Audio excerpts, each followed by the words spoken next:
Hi there, it's Mark Carrozza, Regional Director of Multi-Funds, and welcome to the First Time Seller Series. This is a 10-lesson series presented by Mazan Partners. Now, each of these lessons can be watched on YouTube under the search Mazan Partners First Time Seller Series. And today I'm joined by Casey Corey, founder and president of Mazan Partners, and we're going to dig into lesson number 5, the seller's role in a transition. Now, before I get started, I'll ask, please share this video with your colleagues. Maybe they're considering selling their practice and this video might just have what they need to hear. Okay, so let's go ahead and get started. Casey, as always, I'm so excited to dig into today's topic. But before we do, for those who haven't heard our lessons in the past, please tell us a little bit about Mazan Partners and why you decided to create the First Time Seller Series. Hi, Mark. How are you today? Well, Mazan Partners is a 25-year-old consulting firm. We focus on mergers, acquisitions, and succession planning for the advisory arena specifically. We trademarked the empathetic buyer process, which is a process that we use to bring sellers and buyers together to have a win-win transaction. Because we know that in the absence of everyone being equally as excited about the transaction, then the transition won't go well. And we need a transition that is acceptable to buyer, seller, and especially for the clients. We decided to create this series because we know that the satisfaction of on the part of all the parties that are involved is due in large part to an educated buyer and seller. And we have, as I've said in earlier lessons, we know that, buyers buy as many times as they want, and they get better at it every single time. Some of them are serial buyers, and they will get better every time they do it. Sellers, as a general rule, sell once, and you want to get it right the first time. So we're trying to level the playing field a little bit so that when you engage yourself into one of these transactions, you have a lot more information than you would if we didn't give these lessons. So that's really it. So today we're discussing the seller's role in a transition. Well, let me ask, why did you want to include this lesson in the series? Why is it so important? I think it's because it's one of the first questions I get asked is, what are my responsibilities in a transition? They worry about that, and they want to know why, what exactly will their responsibilities be? I wanted to address the roles and the responsibilities of the seller and the buyer, and shed a little bit of light on what, is kind of a daunting task. I mean, one that most of them try to avoid, even though they may want to sell their book. That transition is really a scary thing for them. So I wanted to acknowledge the issues and maybe outline a few of them, and then offer some clarity on whose role is what, and especially what the seller's role is. And I know you and I have been on conversations with advisors together, and we often talk about with those potential sellers who are adamant about selling to another who's with the same broker dealer. I know that can be sometimes complicated. And some RIAs are looking to sell to those that are with the same custodian. Can you break it down for us? I know it's complicated. I know they're different, but if you would, please break them down for us. Yeah, so broker-dealer and custodian changes are really two different issues, although obviously a lot of broker-dealers have their own RIA. But the custodian and the broker-dealer, as I say, are two different issues. Advisors are usually concerned. I'm going to talk about broker-dealers first. Advisors are usually concerned about several issues, and probably the first one is, will I be asked to join another broker-dealer? Mm-hmm. And most really don't want to do that. Most advisors or sellers don't really want to do that. They're trying to get out. They don't really want to start another relationship. And the answer is that it kind of depends on what their objectives are. We rarely see have a seller change broker dealers unless he or she wants to stay active in the business beyond the time that it takes to affect the transition. Introducing your clients to a buyer after you sold the book and after you have resigned is certainly not selling away. And in truth, a lot of broker dealers will actually give you permission to, to let the buyer and the seller talk to each other about those clients, even though you haven't resigned, if they know it's, if it's imminent. I'm doing one right now. We have the sale has already been taken place. The close has taken place. The broker dealer knows that the advisor is resigning, and they gave him permission to share information about the clients to the buyer. Now they want him staying off the broker dealer's portal, the advisor portal. But as far as sharing information about the clients, they're okay with that, and they've given permission to do so. There are, of course, instances when the advisor will want to move to another broker dealer. Some advisors who plan to join an office and then sell do so because they want to keep their hand in the business. They want to stay involved. It could be 6 months, it could be a year, it could be 5 years. So they would change over so that they can stay involved in it. I don't think it's a secret, though, that some of the larger broker dealers, with some of the larger broker dealers, you can join that broker dealer, sell your book, earn a signing bonus when you join, then sell your book and earn a sale price for doing it. And we've actually seen that too. So those are some of the things about that. Well, another question that we hear is, and we hear it a lot, right? Will it cause me a lot of work to sell to an advisor with a different BD? A little. Sometimes it does cause a little more. Certainly it is easier to sell to another advisor at your broker dealer, because usually the BD does most of the work. Commission runs, product mix, historical revenue runs. These are all often just as easy as visiting that advisor portal to print it off or move it over. Selling to another BD can actually be a pretty good idea if you plan to work a couple of more years, because you can share a rep code with a buyer and get paid over time. That also the buyer financing is sometimes easier to do.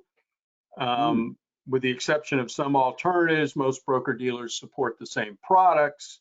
But each has its own account application process and compliance requirements. So whenever we have a buyer and a seller in different broker dealers, we have to take special, have to have extra care to assure that, all those accounts will transition, products that one has will transition to the other acceptable, things like that. I will say, however, that it's not usually the best price that you get staying within the same broker dealer. You usually don't get as good a price when you change broker dealers. I can't say, emphatically that you never will, but I will say that from our 12 years of experience in M&A, that most of the time you get a little better price if you change. So the trade-off is maybe a little bit more work to get all that data together, but maybe the trade-off of that is getting paid a little bit better.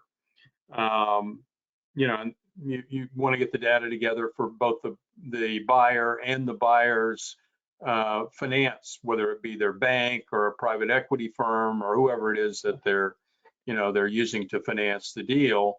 And so, again, you did a little bit more work to do that, but maybe for a better price, and usually to get more up front, quite frankly. The BD usually wants to spread it out over a period of time and do almost more like an earn out kind of a thing. And frankly, I that see. is another piece to the puzzle, is that, when you're selling to an outside buyer, it's a little bit easier to say that your business is being done, sold on a capital gains basis than it is as an earnout. If you're sharing a rep code with someone over a period of time, that's clearly an earnout, and you won't get as good Hmm. of treatment on the capital gains. So let's talk about changing custodians. I know that's significantly different than changing BDs. Yeah, it is. I would say, sort of exponentially more difficult to change custodians than broker dealers. The level of scrutiny is much less when the sellers of certain custodians are acquired by a firm that shares that same custodian. When changing custodians, as anyone who's ever done it knows, there are several issues to consider. First, of course, is all the paperwork. It's a lot more of it. If you're changing broker dealers too, then it just becomes one more set of papers to sign, but it's certainly part of the issue. Of course, if you're selling to an advisor with a different custodian, it is on him or her, the buyer, to make sure that all that paperwork gets done, but you have to provide the data to them to do it. And of course, you're going to want to, in either case, you're going to be expected to introduce the clients to the new owner and make it clear that you're supporting him or her in the, as the new steward of their account. Next is the issue of a platform change. And for example, a client is getting a check or making deposits on say a monthly basis. A new custodian won't know to do that, won't know to cut those checks or send them out. So you as the seller have to tell the buyer that that's happening, and then the buyer has to tell the new custodian that he or she is moving the accounts to that that's happening, or else your client is liable to lose a check. And I think it's really important that you have that communication, because obviously what you want is very little change to the client. That's really the key to any successful transition. The custodian will not know what to do if you don't tell them. Most custodians, by the way, offer or charge a termination fee. I've seen them as high as $125 per account, per account. So if a family, has 3 accounts in there, and let's say you got 100 clients, you're looking at $37,500. Hopefully the clients aren't the ones paying that. Truth is, sort of the secret, I guess, is that usually it's the buyer that pays that. That's part of, buying the book, is generally you pay that fee. If it runs into a lot of money, $100,000 or something like that, you may see a buyer say, look, I'd like to include that in the sale price, or figure out some way to, offset my my cost in the sale price. But most of the time the buyer pays it. I mean, they understand that if they're going to buy something for, a bunch of money, then they're going to have to pony up that part of it too, in order to keep those clients happy. Finally, unless you get a custodian to do a block transfer, the historical performance of those accounts could be, and probably will be, lost in that transition. Right. So again, you've got to be aware of what that performance is, make a record of it, and be able to pass that on to the new buyer. These are all issues, obviously. It's not to say that they can't be dealt with. We deal with them all the time, but you have to be aware of them. Oh, sure, of course. I mean, complications only cause anxiety and potential problems. And Casey, we've talked a lot about what has to be done. It's a lot. It's complicated, confusing. But what can you say to sellers to help make the process less daunting? I mean, we never want a seller to make the decision not to sell because it's complicated. So what can we do to help them understand it's not the end of the world, right? It's not that daunting. Well, I mean, the key is knowing what you're getting into. And I think the good news for sellers is that the seller really has two main responsibilities. One, as I've said sort of repeatedly here, is providing data. Mhm. Everything about, the names and addresses and all the information on the accounts and special circumstances of clients and what their accounts are and how you serviced them, how many times a year do you expect to be seen by those people? Or, do they expect to see their advisor? I mean, anything that you can provide to them that makes the new buyer able to service them in a way that's not going to embarrass you, I think is a good idea. So that's the number one thing that you do, and you do most of that, right after the close. Um, and I would actually look at any buyer that didn't ask for all that information with kind of a jaundiced eye, because that Mhm. means that they're not going to have the data that they need or the information they need in order to service those clients. The other thing is obviously introducing the clients, in person, preferably. Sometimes we use Zoom, sometimes it's a letter. The seller will be asked to sign a letter so that that the buyer can send it out to their clients. The buyer usually writes the letter. The buyer certainly mails the letter, but the seller, will have some input because obviously it's his or her clients that they're doing it with, and they know them better than anyone else does. Um, a good buyer will be prepared to make life easier for the seller, both his and her clients, during the transition. Um, as you know, you only get one chance to make a first impression, Mhm. and almost all buyers know that. In a future lesson, we'll talk about the letter of intent and the definitive sale agreement. But I would say that you want the roles and the responsibilities of both buyer and seller in the transition, uh, listed in the letter of intent. You don't want it very clear what everybody's responsibility for the transition is. You don't want surprises. You don't want to get past the sale price and then somebody or the sale, and then the buyer comes up to you and says, well, I want you to do this, or you promised to do this, if it wasn't in writing and you didn't understand that that was part of it. So the way you make things less daunting is to be transparent about what they are, and so we always ask for those things in our LOI and also in the definitive sale agreement. If it's not in the LOI, it certainly needs to be in the sale agreement. Sometimes it's in a consulting agreement that comes after the sale, or as part of the sale. But somewhere you need an outline of what that is, and everybody needs to agree to it. Both sides of the table, if you are the transaction, if you will, needs to do it. Again, if your buyer does not have that in the LOI or the sale agreement, demand it. I would, because otherwise you're getting into something that you're not sure what you're getting into. So you want to know ahead of time before you agree to close the thing that those are the responsibilities you're going to have.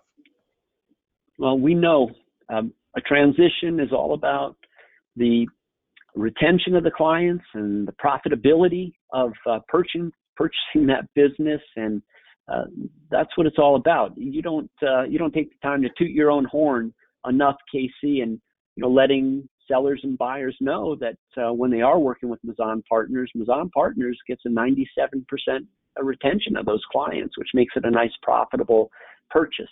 And as always, Casey, thank you for your time. I've really enjoyed our time today. It's been a very insightful lesson. I hope we've given financial advisors that are considering selling their practice some powerful insights. Next time, lesson number 6. Should I merge, sell, or merge to sell? And go ahead and send your confidential questions to mark.carosa@multi-funds.com or see Corey at mazanpartners.com. And until next time, Here's wishing you and your clients health and prosperity. Thank you.